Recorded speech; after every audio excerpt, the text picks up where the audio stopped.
নতুন কুড়ি একটি অনুষ্ঠান হতো। সেটি আমাদের শহীদ রাষ্ট্রপতি জিয়াউর রহমান তিনি করেছিলেন। ওই আদলেই আমাদের মাননীয় ভারপ্রাপ্ত চেয়ারম্যান জনাব তারেক রহমান হঠাৎ করে একদিন আমাকে বললেন, "জামিউল, নতুন কুড়ি দেখেছো কখনো?"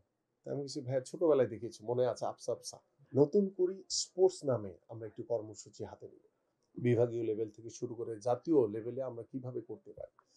তো সেই চিন্তা ভাবনা থেকে আমরা এই নতুন কুড়ি যারা বিভিন্ন তৃণমূলের যারা প্রতিভাবান খেলোয়াড় রয়েছে, সেটা ফুটবল, ক্রিকেট, ভলিবল, বাস্কেটবল, সাঁতার, আর্চারি, যে কোনো ধরনের স্পোর্টসই হোক, প্রত্যেককে আমরা বাছাই করে আমরা উপজেলা লেভেলে হয়তো একটা ইভেন্ট তৈরি করব। এবং এই যে উপজেলা থেকে শুরু করে জাতীয় পর্যায়ে আসা পর্যন্ত এখানে দেখবেন সবাই তো আর সমান প্রতিভাবান না।